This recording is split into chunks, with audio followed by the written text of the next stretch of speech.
వనస్థలిపురంలో arrest అయినప్పుడు అక్కడ చంద్రశేఖర్ గారు అని ఇన్స్పెక్టర్ ఉండేవారు. ఆయన మీకు ఏ విధంగా ఇంటరాక్షన్ చేశారు? ఒక దశలో మిమ్మల్ని చంపాలని కూడా ప్లాన్ చేసినట్లుగా ఎన్కౌంటర్ చేద్దాం అనుకున్నారు. వాస్తవం అది? వాస్తవం వాస్తవం సార్. ఎలా? అయితే నన్ను పట్టుకున్న తర్వాత 5 డేస్ ఎక్కడ దొరికారు మీరు అసలు? వనస్థలిపురం ఏరియాలో ఒక ఇన్ఫర్మేషన్ ఇస్తే వచ్చి పట్టుకున్నారు. పట్టుకున్న తర్వాత తీసుకుపోయి ఇంటర్వ్యూ చేశారు. చేసిన తర్వాత ఎన్ని గంటలు చేశారు? నైట్ పూట చేశారు. అయితే చేసిన తర్వాత ఏంటంటే వాళ్ళు మహబూబ్ నగర్ నుంచి కొంతమంది సిఏలు డిఎస్పీలు వచ్చిర్రు ఆడికి. వచ్చి నా దగ్గర ఏమైతే ఉన్నాయో రికవర్ చేసుకోవాలని చెప్పేసి వాళ్ళు ఆడికి వస్తే అప్పటికి నా దగ్గర ఏం లేవు. ఆల్రెడీ శ్యామ్ సరెండర్ అయిన తర్వాత ఆయన చూపించిన అయిపోయింది. నేను కూడా అప్పుడు బయటకు వచ్చే క్రమంలోనే అరెస్ట్ అయినా, లేకుండా నేను కూడా సరెండర్ అయిపోయేటోని. అయితే పక్క చంద్రశేఖర్ సార్ ఖచ్చితంగా ఎన్కౌంటర్ చేసేయాలని ఫిక్స్ అయిపోయాడు. అయితే నేను ఎన్కౌంటర్ చేస్తానుకోలేదు, భయపెట్టిస్తారేమో అనుకున్నా. కానీ అక్కడ నుంచి ఒక 3 వెహికల్స్ తీసుకొని అక్కడ నానక్ నగర్ అని ఒక యాచారం సైడ్ ఒక ఫారెస్ట్ తీసుకెళ్ళాను. అయితే తీసుకెళ్లేటప్పుడు మజీద్ అనే సిఐ నాతో పాటు ఉన్నాడు పక్కన. ఫోన్లలో మాట్లాడుకుంటుంటే నాకు డౌట్ వచ్చింది. డౌట్ వస్తే మజీద్ సిఐ సార్ని అన్నా, సార్ ఎక్కడ తీసుకెళ్తారు సార్ అని చెప్పిన.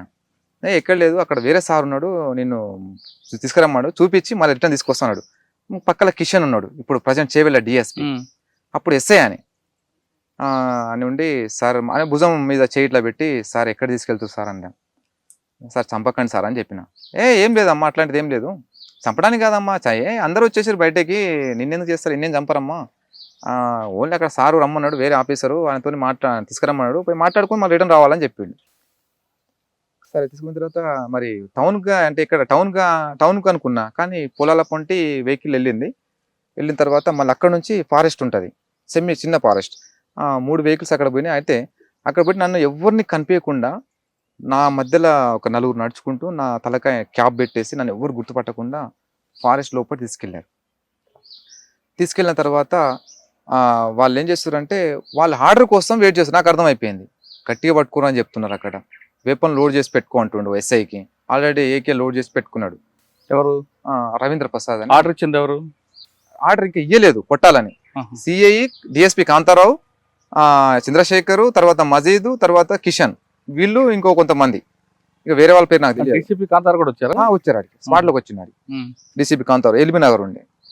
వచ్చిన తర్వాత నాకు క్లారిటీకి అర్థమైపోయింది, నా కంటిల నుంచి ఒక చుక్క నీరు కూడా రావట్లేదు. కానీ నాకు అనిపించింది కదా, ఒక యుద్ధంలో డ్రెస్తోని యుద్ధంలో చనిపోతే నాకు ఆనందం అనిపించేది, ఇట్టిగా పట్టుకొని చంపితే నాకు ఏం సాటిస్ఫాక్షన్ అవుతలేదు నాకు. సరే ఇక చంపుతారని ఫిక్స్ అయిన తర్వాత అయితే చావు చూసినప్పుడు, అంటే ఒక సెకండ్లో, ఒక నిమిషంలో ఒక సెకండ్లో ప్రాణం పోద్ది అనగా నేను ఆ దగ్గర దాకా చూసిన, సావు ఎట్లుంటూ చూసిన. కానీ నేను ఒకటే ఫీల్ అయినా కదా, సివిల్లో చంపేస్తారు, ఎన్కౌంటర్లోనో లేకుంటే ఇంకా దాడిలోనో చనిపోతే బాగుండేది డ్రెస్ మీద వెపన్ తోటి అని నేను అట్లా అనుకున్నా. తర్వాత ఇక ఎందుకంటే ఆడదాకా ఫస్ట్ చంపకండి సార్ అని చెప్పిన, ఇక ఆడదాకా తీసుకుపోయిన తర్వాత చంపకుండా ఉంటాడా?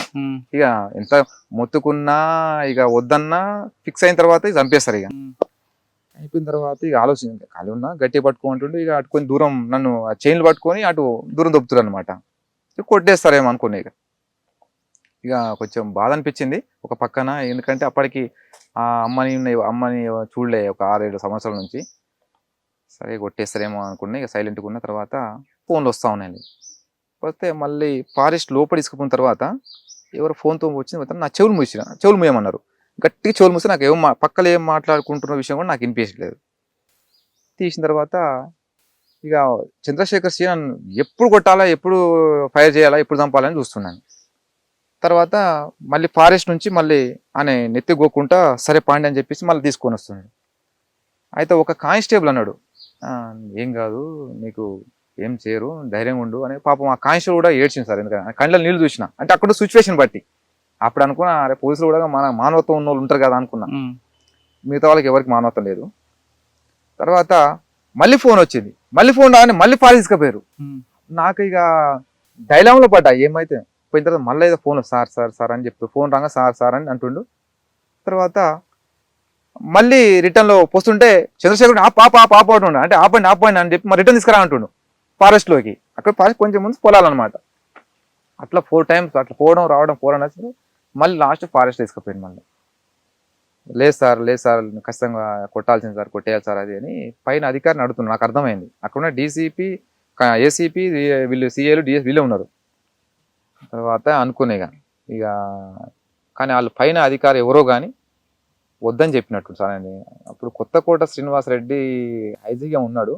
అని అన్నాడంట, విక్రమ్ నాకేం తెలియదు, ఆల్రెడీ ఎంతో మంది సరెండర్ అయిపోయి రమాకాంత్ వాళ్ళంతా, ఆయన కూడా సరెండర్ చేయండి, ఏమవుతుంది, ఉన్నది ఒకటే కదా, సరెండర్ చేసేయండి అని చెప్తే సరెండర్ చేయమని చెప్పిండంట. సరెండర్ చూపించండి, ఎంతోమంది వచ్చారు కదా అని ఆయన చెప్పిన విషయం నాకు తెలిసింది శ్రీనివాసరెడ్డి సారు.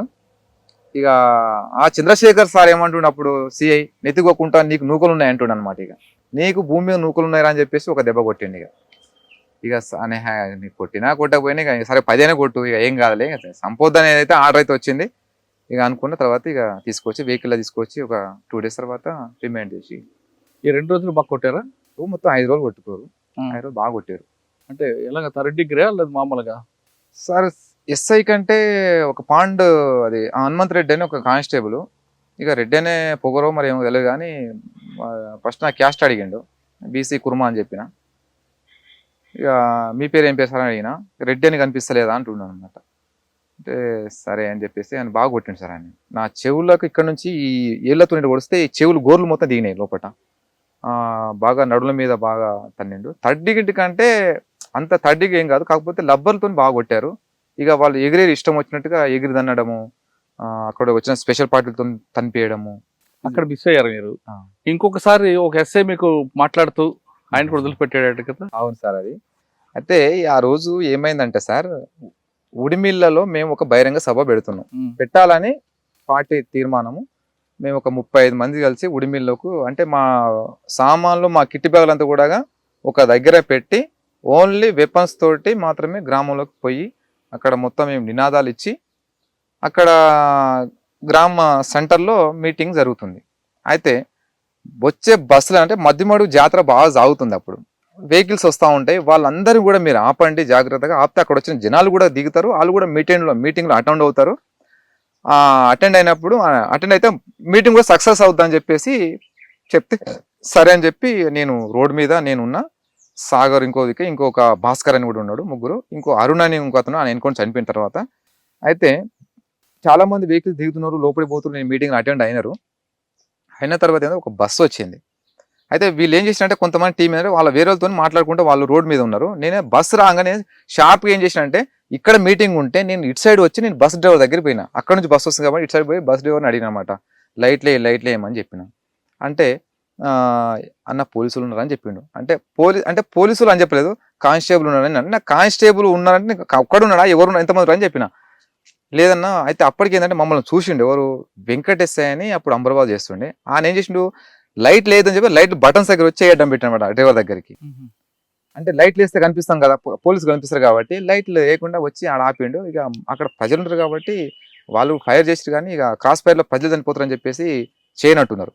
అయితే నేను ఎప్పుడైతే డ్రైవర్ దగ్గరికి ఇట్లా అయిపోయినా, అయితే ఒక కానిస్టేబుల్ ఆల్రెడీ ఇట్లా వెపన్ తీస్తున్నారు పైకి అని ఫైర్ చేద్దామని. అప్పుడు నాకు డౌట్ వచ్చింది, అంటే ఒకటి కారు ఉంటుంది పక్కనే, ఇప్పలపల్లి రెడ్డిది. అయితే నేను ఎప్పుడైతే ఇట్లాండి నేను ఈయన సాగర్ ఉంటే సాగర్ ఎనిమి అని చెప్పి నేను ఇట్లా కొంచెం కాదు అంటే ఇంకా వాళ్ళు ఫైరింగ్ పడబడి కొట్టాను. ఇక అక్కడ నుంచి నేను ఒక్కడిని ఇటు వెళ్ళిపోయినా, నేను ఫైర్ చేసుకుంటా పైకి ఓన్లీ, అంటే బస్సులో జనాలు ఉంటారు కాబట్టి చనిపోతారు సార్, నేను చెయ్యమట్ట. బస్సులో పోలీసులు మిక్స్ వస్తే చెయ్యము, మేము పైకి ఫైర్ చేసుకుంటా నేను ఒక్కని వెళ్ళిపోయిన తర్వాత వీళ్ళంతా ఎన్కౌంటర్ అంతా చెల్లచెదరైపోయి ఎక్కడైతే కిట్ బ్యాగులు పెట్టామో అక్కడ పోయి వీళ్ళంతా, నేను ఒక్కరిని మాత్రమే అడిలా చెట్టు మీద తెల్లారులో కూర్చొని, తెల్లారైన తర్వాత నేను ఎక్కడైతే మరి బ్యాగులు పెట్టినా అక్కడే కలవాలనేది మాకు ప్లేస్. అయితే ఆ ప్లేస్ కు నేను ఒక్కనే వెళ్తున్నా. ఒక్కనే వెళ్ళిన తర్వాత ఏమైంది, అప్పటికి వీళ్ళకి 7 గంటలకు ఎన్కౌంటర్ అయింది, వాళ్ళు కూడా వెళ్ళిపోయారు. ఎక్కడైతే మేము కలవాలనుకున్నామో కిట్లు పెట్టారో అక్కడ కూడా ఎన్కౌంటర్ అయింది వాళ్ళకు. అక్కడ ఎన్కౌంటర్ విషయం నాకు తెలియదు. అయితే వీళ్ళందరూ వెళ్ళిపోయారు. నేను కరెక్ట్గా 10:30కు అదే ప్లేస్కి పోయినా, నిశ్శబ్దంగా ఉంది, కిట్టి బ్యాగులు లేవు, ఎవరు లేరు, వీడికే కదా రమ్మని చెప్పింది, ఎవరు లేరు కదా అని అనుకున్నా. అయితే పక్కల ఆడి అనుకుని కొంచెం 1 ఎకరం పొలం ఉంటుంది, ఆ గొర్రెల మంది ఉంటుంది అనమాట. ఆ గొర్రెలు కూడా ఏం లేవు, మేకలు అంటే అప్పటి గొర్రెలు ఉండే. ఆ ఎన్కౌంటర్ ఫైరింగ్ భయపడి అందరు వెళ్ళిపోయారు, నాకు తెలియదు. ఇక పోయిన తర్వాత ఆకలేస్తుంది, తినడానికి ఉన్నాయని చెప్పేసి నేను ఇక వెప్పనట్లు పెట్టేసి చెక్ చేసి చుట్టూ ఆ మంద చుట్టూ తిరుగుతున్నా, మూటలు గిట్లు ఉంటాయి కదా. ఇక వాళ్ళు మనుషులు లేకుండా మనం అయితే ఎవరు ఓపెన్ చేయము, సరే ఆకలేస్తుంది కాబట్టి దానికోసం అన్నా చేయాలని చెప్పేసి ఇక పోయి ఇప్పుతున్నా కాళ్ళు ఇట్లా కూర్చొని ఇప్పుతుంటే రొట్టెలు దొరికినాయి. అయితే వీళ్ళు ఎన్కౌంటర్లో వదిలిపెట్టిన సామాన్లు మొత్తం ఎత్తుకొని ఆ ఫారెస్ట్ నుంచి పొలంలో ఇక పొలంకు బాటు ఉంటుంది ఇట్లా పెట్టుకొని వాళ్ళు వస్తారు అనమాట. నేను ఇట్టుకుంటే ఇట్లా చూసిన మేకలో ఏమో మంద చేస్తారని అనుకున్నా. అది అంటే మండ చేస్తారు మేక పిల్లలకు. మళ్ళీ డౌట్ వచ్చి చూసిన చూడనే ఎనిమి టక్కున వెపన్ అందుకొని, అది నాకు ఫైర్ చేయడం కవర్స్ కూడా లేవు, కిట్టి బ్యాగ్ ఆడనే వదిలేసిన, అంటే ఆడనే ఉండే ఇక వదిలిపెట్టిన.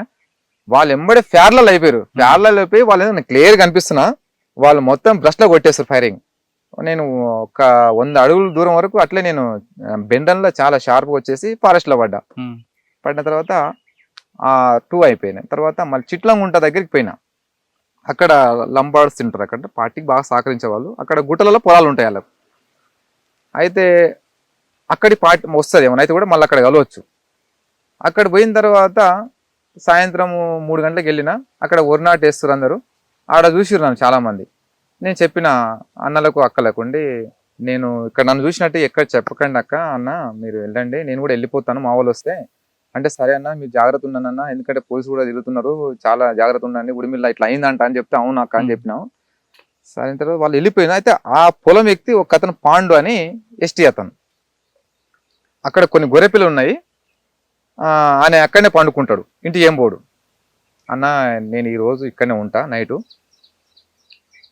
ఒకవేళ పోలీసులు గిట్ట వస్తే, అంటే నేను ఫస్టే ప్రిపేర్ చేసి పెట్టినా, ఒకవేళ గిట్ట పోలీసులు వచ్చారు అనుకో నేను తినే అనుకుంటా, నేను ఒక్కను నా దగ్గర ఏం లేవు, వెపన్ డ్రెస్ మొత్తం నేను గుడిసెలో పెడతా, ఉరిగడ్డ గుడిసెలో పెట్టి దాని మీద కవర్ వేసేసిన, చిన్న మంచ. అయితే ఒకవేళ పోలీసులు వచ్చిన వాళ్ళు, నేను లుంగి ఉంటే లుంగి మాత్రం కట్టుకున్నా, బని కూడా ఏం లేదు. ఇక ఒకవేళ గిట్ట నన్ను పట్టుకురు అనుకో పోలీసు వాళ్ళు, మా జీతగాడ అని చెప్పు, ఏ ఊరు అంటే చిట్లంగుంట అని చెప్పు, నా గొర్రెల కాడ నేను పెట్టుకున్నా సరే ఇలాగానే అని చెప్పంటే, అదే మాట నేను ఏ పేరు రాజు అని చెప్పమని చెప్పిన, ఏదో ఒక పేరు, అది కూడా చెంచోల అబ్బాయి అని చెప్పమని చెప్పిన, అట్లే అన్న అని చెప్పిండు. నైట్ వర్షానికి నిద్ర కూడా రాలేదు. ఇక తెల్ల ఇంకా అప్పటికి లేట్గా పండుకున్నాం. కరెక్ట్గా 5:30 పావుదకు 6 అవుతుంటే అప్పుడప్పుడు బగబగ తెల్లారుతుంది, కుక్కలు మొలుతున్నాయి. ఈయన లేచిండు, ఎవరైతే నాకు ఉన్నాడో నాతో పాటుగా, అన్న లేనా మనోళ్ళు వచ్చి లే అన్నాడు. అనగానే లేచి టక్ ఇట్లా కళ్ళు ఎదుర్కొని చూసిన, గుంపు మేము అట్లా రాము కదా, ఒక దగ్గరికి వస్తే మేము సింగిల్ గానా ఒక్కరా ఇద్దరం వస్తాం. అన్న వాళ్ళు మా వాళ్ళు కాదన్న, వాళ్ళు పోలీసు వాళ్ళు అని చెప్పిన. టక్క అనగానే రౌండ్ అప్ చేశారు. ఇక చేయగానే ఏం నాయక్ ఏం చేస్తారు అనుకుంటా అని వచ్చిండు. వచ్చిన తర్వాత నేను అనుకున్నా, నన్ను ఆల్రెడీ ఇక్కడ చూసిపోయారు కాబట్టి ఇన్ఫర్మేషన్ ఇచ్చారు, ఖచ్చితంగా నన్ను రౌండ్ అప్ చేశారు. ఇక నేను ఛాయిస్ లేదనుకున్నా. ఇక ఎంత పొలము గంతాడు, ఒక 4 అడుగుల దూరంలో అడవి. అయితే వాళ్ళంతా ఎస్ఐ ఉండి నాయక్, అయితే అంతో పాటు 2 గన్మెన్లు ఉన్నారు. ఆ గన్మెన్లు ఏం చేశారు, ఎస్ఐ అన్నాడు అనమాట. అంటే ఎస్ఐ నాకు తెలియదు, అంతా జంగి డ్రెస్లో ఉన్నారు. మిగతా వాళ్ళు ఏం చేశారు, లోటలు పట్టుకొని లేట్ రూమ్కి వెళ్తారు అక్కడొకరు ఇక్కడ. అప్పుడు అనిపించింది, వీళ్ళు లేట్ రూమ్కి వెళ్తారంటే నన్ను పక్కా సమాచారం కాదు, జనరల్ గా వచ్చారని అర్థమైంది. నన్ను అడిగిండు, ఫస్ట్ నాయకుని అడిగిండు, లంబడాయిని అడిగిన తర్వాత, లేదా సార్ మా జీతగాడు సార్ అది అని చెప్తే నన్ను అడిగిండు. అట్లా కూర్చొని నేనే అట్లా కూర్చున్నా కింద, ఏకే ఇట్లా పెట్టుకుని ఆయన కూర్చొని ఏ ఊరు రాది అంటే, సార్ ఇట్లా మాది ఇట్లా ఉంటా సార్, ఇట్లా జీతం ఉంటా అంటే, మనం ఎంత క్లారిటీ చెప్పా అంటే కొంచెం మా లాంగ్వేజ్ నేను చెప్పిన, చెంచు లాంగ్వేజ్ చెప్పిన. తర్వాత మీ సర్పంచ్ పేరు ఏం పేరు అన్నాడు. అంటే ఈయన చెప్పిండు టక్కున, నిన్నాడు నాన్న బే అని చెప్పేసి వాడిని అడుగుతూ నీవెందుకు అంటావురా, నీవేం చెప్తున్నావురా అన్నాడు. అప్పుడు ఇటు రారా అన్నాడు. అనగానే ఇటు సైడ్ ఏమో ఎస్ఐ. అయితే అక్కడ గన్మెన్లు వచ్చిన వాళ్ళు కూడా దొడ్డికి వెళ్ళిపోయారు వాళ్ళు. అయితే మీ ఊరు సరిపోయి నీకేం తెలియదు అనుకుంటా వాళ్ళు దొడ్డికి వెళ్ళిపోయారు అనమాట. వాళ్ళు ఏమైనా ఉండి కొంచెం ఎంకరేజ్ చేస్తే ఇక దొరికేదేమో, అదే నాకు ప్లస్ పాయింట్. అయితే వాళ్ళు దొడ్డికి వెళ్ళిపోయారు, మీరు వెళ్ళండి నేను తర్వాత వెళ్తా అని చెప్పి ఎస్ఐ పంపించిండు. చుట్టుపక్కల మొత్తం వాళ్ళు ఉన్నారు, గ్రౌండ్స్ పార్టీ. ఇటు రా అనగా నేను లుంగి ఇట్లా లేచిన, ఇట్లా నాకు అడ్డం గుడిసే ఉంటుంది, ఇటు సైడ్ నేను చూస్తున్నా, ఆయన కనిపిస్తుంది నాకు. చుట్టూ చూస్తే పోలీసులు ఉన్నారు. నేను లుంగి కట్టుకున్నా. ఈయన ఈ నాతో పాటు ఉన్న ఆ పొలం ఆయన భయపడుతున్నాడు, వంతున్నాడు. అప్పటికి తడిచినాం మేము, నైట్ అంతా ముసురు కాబట్టి తడిచినాం. లుంగి కట్టుకొని మెల్లగా జంప్ అవుదామని చూస్తున్నా. అయితే మరి చుట్టూ వాళ్ళే ఉన్నారు. ఒకవేళ జంప్ అయినంటే ఎవరు జంప్ కారు కదా, ఫైర్ చేసేస్తారు అక్కడ, ఎవరు పారిపోరు కదా. ఆలోచించి సరే ఇదే జనరల్ చెకింగ్ సరే ఏదైనా కానీ అని చెప్పేసి ఇక చేతులు కట్టుకొని దగ్గర పోతే ఆయన భుజం మీద చేసిండు. ఏ ఊరు మళ్ళీ సేమ్ అడిగాడు ఏ ఊరు ఏంటంటే మీ సర్పంచ్ పేరు అంటే ఈయన చెప్పింది గుర్తుంది కదా ఉమ్, అదే చెప్పిన మంచిగా అవద్దని చెప్పినాడు. సార్ మేము ఉండేది అడవిలో జీతం ఉండి బతాం సార్, మేము సర్పంచ్ ఎవరో కూడా మాకు కనీసం తెలియదు, మేము చెంచులం అని చెప్పిన తర్వాత చాలాసేపు మాట్లాడింది. సరే అని నా అయితే ఆ గుడిసెలకు ఇట్లా ఇట్లా పోతున్నాను అనమాట. అయితే ఆయన బ్యాగ్ కూడా దాంట్లో పెడదామని వాన వస్తుంది. సార్ గుడిసెలకు ఆరుతుంది సార్, అక్కడ పెట్టకండి సార్, ఇటు పెట్టండి సార్ అని చెప్పిన. తీస్తే కింద పెట్టిండు. సరే నేను దొడ్డిపోయి ఇస్తాను, కిట్టు తడకుండా చూసుకో అన్నాడు. సరే సార్ అని చెప్పిన. తర్వాత ఏం చేయాలబ్బా, సరే కిట్లో ఏముంటాయి, అదే వేపన్ అయితే తీసుకుని పోతుండే, కిట్టు కాదు అది. సరే కిట్ అని చెప్పేసి సరే అని చెప్పేసి అట్లా ఇంక ఎట్లా డౌట్ అయితే క్లియర్ అయింది. కానీ ఎవరైనా మాజీలు ఎవరైనా వస్తారని గుర్తుపెట్టేవాళ్ళు. ఇక సరే అని చెప్పేసి ఇక దొడ్డిపోయి వచ్చిన తర్వాత నేను వెపన్ తీసి ఆ బ్యాగ్ మీద పెట్టిండు. లేచి కట్ తోటి ముఖం తుడుచుకుంటుండ అనమాట. నా టెస్ట్ చేస్తుండవు మరి ఏదో అనుకున్నా, మరి నా పక్కన పెట్టి మరి ఆడనే ఉన్నాడు. టక్కని తీసుకున్నాడు, మళ్ళీ తీసుకుని భుజాన్ని వేసుకున్నాడు. 20 నిమిషాల దాకా మాట్లాడి మేమున్న దగ్గరికి ఒక 20 అడుగుల దూరంలో ఆ చెలుకోలు ముసలోళ్ళు ఉంటారు అనమాట. వాళ్ళేమనుకుంటారు, ఏ బియ్య వాళ్ళ బియ్య అంటే అన్నలు వచ్చారు కదా అంత మాట్లాడుతారని వాళ్ళు అనుకుంటారు అనమాట. పోలీసులు అనేసి వాళ్ళకి తెలియదు. అయితే ఆయన చేసిండు, అక్కడ మంట పెట్టారు అనమాట. అంటే మంటగడి కాపుకుంటా అని చెప్పేసి ఎస్ఐ అన్నాడు. అంటే ఆడ ఉరం పొంటి పోవడానికి బురద ఉంది. ఆ రోజే ఉరం వేసారు. సార్ అంతా బురద ఉంది సార్, అంతా పోతే అంత బురద అంటుంది. అంటే ఏం పోతలే అని చెప్పేసి ఇక నాతోనే ఒక 20 నిమిషాలు 40 నిమిషాల దాకా ఉన్నాడు. నీకు ఇచ్చే జీతం ఎంత, నీవు మాతో పాటు రారా బాబు, మేము కూడా ఇంత తిప్పుకుంటాం, నేను కూడా ఇస్తా 10,000 నెలకు, సంవత్సరానికి 10,000 ఇస్తా, నెలకు 10,000 ఇస్తా అని చెప్పిండు. సార్ మేము ఏదో పొట్టకూటి కోసం జీతం చేసుకుని బతున్నాము, మీతోటి మేము తిరుగుతాం, మేము కూడా పని చేస్తాం, తిరగలేము సార్ అని చెప్తే ఇక అవి అడిగిన తర్వాత ఇక ఈయన అక్కడి నుంచి పోగానే అందరూ ఇక ఫార్మేషన్ లో రెడీ అయిపోయారు. మొత్తం 24 మంది అనమాట. అందరి దగ్గర ఏకేలు ఉన్నాయి, 2 వెనక ఎస్ఎల్ఆర్ ఉన్నాయి. వాళ్ళు ఎప్పుడైతే పొలం ఇక్కడ దాటేసి కొండ మీదకి పోయి ఇక వాళ్ళు పాలిథిన్ కవర్లు దులుపుకుంటారు అనమాట. అప్పుడు అనుకున్నా, అప్పుడు ఊపి పిలుచుకున్నా అని చెప్పేసి తర్వాత కనపడ్డాడు ఎస్ఐ. చెప్తాను చూడు. అయితే అక్కడ నుంచి నేను ఏం చేసిన, నాయక్ ఇవన్నీ ఇన్నే ఉండని, ఇది వెపన్స్ బ్యాగ్ అంతా ఇన్నే ఉండని, నేను పోయి మా వాళ్ళని కలిసిన తర్వాత మళ్ళీ వస్తా, వీళ్ళు వెళ్ళిపోని అని చెప్పేసి నేను ఊరు బాట పట్టుకొని ఇట్లా వస్తున్నా, మెల్లె వస్తున్నా. మళ్ళీ ఏం పిలిచారు అంటే మళ్ళీ పిలిచారేమని భయం. సరే అని వస్తున్నా. ఎప్పుడైతే కొంచెం వాళ్ళకు నేను రేంజ్ దాటిపోయినా అప్పుడు పడి చక్క మళ్ళీ వంకేశ్వరం సైడ్ వచ్చినాను. అప్పటికి నాకు వస్తే మళ్ళీ 4 టీం వచ్చారు. వచ్చిన తర్వాత వాళ్ళు తీసుకున్న తర్వాత మళ్ళీ ఇదే రూట్లో రావాలి. మళ్ళీ ఏం జరిగింది ఏంటంటే మళ్ళీ చెప్పిన తర్వాత మళ్ళీ వెపన్ ఏడుందంటే అక్కడే ఉందంటే సరే పా అని చెప్పి మళ్ళీ వచ్చినాం. అన్న నన్ను చంపుతుండే కాదు అన్న, నువ్వు వెపన్ పెట్టిపోయినావు, ఈడ తుపాకి పెట్టిపోయినావు అది అని చెప్తే. అయితే వంకేశ్వరం కలిసిన తర్వాత ఒక అతను ప్రజెంట్ హోమ్ గార్డ్ చేస్తుండు భద్రలో, మల్లేష్ అని. అప్పుడప్పుడు వచ్చి ఒక 6 నెలలు అయింది అంతే. ఫస్ట్ ఎన్కౌంటర్, భయపడ్డాడు. నేను ఉండను, నేను పోతా అని చెప్పేసి అన్నాడు. సరే పోమని చెప్పేసి పంపించినాం. అయితే ఈయన సరెండర్ అయిన తర్వాత సార్ ఇక అడిగిరు ఎక్కడెక్కడ సార్ ఇట్లా పలానా దగ్గర విక్రమ్ దొరికిండు, మీరు పట్టుకుంటే ఎంబడే చార్సిన ఎస్పీ మేడం ఆ పార్టీ ఇన్ఛార్జ్ ఎస్ఐ కూడా పిలిపించి ఆయనని గట్టిగా వారిని మళ్ళీ 6 months మళ్ళీ ట్రైనింగ్ పంపించి. అయితే ఇక నేను అనుకున్నా చెప్పేది లేకుండే, సరే అది జనరల్ చెకింగ్ లో అది అయిపోద్ది కానీ ఇక అవసరమా. అయితే నా పేరు సత్యయ్య, పెద్ద కొత్తపల్లి ఎస్ఐ చేసిన. బుల్లెట్ ద్వారా కాదు బ్యాలెట్ ద్వారా ప్రజాస్వామ్యం సాధించవచ్చు అంటున్నారు విక్రమ్ అలియాస్ సైన్. ఎక్కడో అడవిలో ఉండి బుల్లెట్తో మీరు నిత్యం పోరాటం చేస్తే ఇటు ప్రజలకి లాభం ఉండదు, అటు మీ కుటుంబాలకి లాభం ఉండదు, కేవలం తోటాలకు మీరు బలవుతారంటూ చెప్తున్నారు. ఖచ్చితంగా మీరు ప్రజాస్వామ్యంలో రండి, జనజీవన కలిసి ఇక్కడ కూడా పోరాటాలు చేసి మీరు కూడా రాజకీయ నాయకులుగా కాకుండా ఒక మంచి ప్రజాస్వామ్యం నెలకొల్పాలంటే మీలాంటి వాళ్ళు రావాలి, బ్యాలెట్తో పోటీ చేయండి అని చెప్తున్నారు. ఇకపై ఛత్తీస్గఢ్లో కాల్పులు మూత ఆగాలంటే ఖచ్చితంగా ఛత్తీస్గఢే కాదు జార్ఖండ్ ఏఓబీలో కాల్పులు మూత ఆగాలంటే ఖచ్చితంగా చర్చల ద్వారానే ఇది సాధ్యం అంటూ విక్రమ్ చెప్తున్నారు. ఇది ఈ విక్రమ్తో ఎక్స్క్లూజివ్ ఇంటర్వ్యూ. వచ్చే వారం మరో గెస్ట్ మళ్ళీ కలుద్దాం. అంతవరకు నమస్తే. థ్యాంక్ యూ విక్రమ్, మంచి సందేశం ఇచ్చారు.